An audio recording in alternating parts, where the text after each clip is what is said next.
القمص أنطونيوس. هذا رمز لكل مصري. عاش الأزهر مع الكنيسة.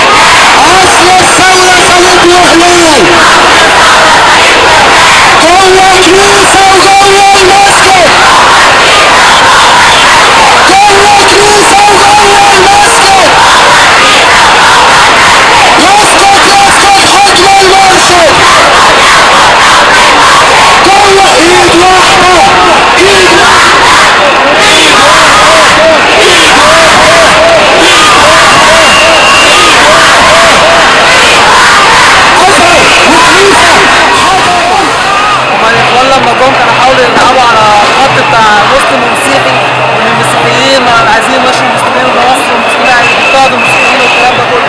بس احنا بنقول لهم مفيش فرق بين مسلم ومسيحي. انا صاحب عمري صاحب بقالي 25 سنه مسيحي، ومعايا طول عمري ونروح نيجي مع بعض، وانا مسلم ولابس العذراء ما لهاش من سري ابدا. ومعايا في الشغل كلنا مسيحيين، وبناكل ونشرب مع بعض ونبات مع بعض ونسافر ونروح مع بعض. مفيش فرق بين مسلم ومسيحي اصلا خالص. كل ان هم كانوا عايزين يعملوا تفرقه بين الشعب، يقسم مسلم مسيحي.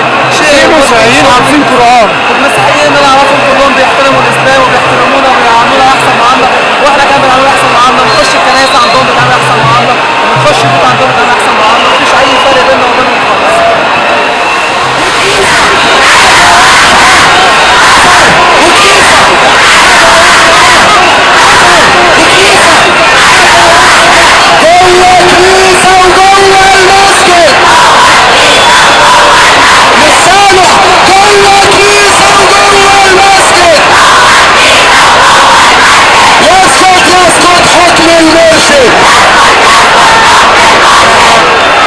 شكرا شكرا.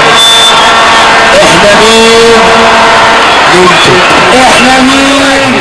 حكم الاخوان ان كانوا متخيلين ان هم يقدروا يفرقوا ما بيننا ويعملوا فتة طائفية بين مسيحي ومسلم، انا اثبت لك دلوقتي باليقين ان نص اللي موجودين هنا مسيحيين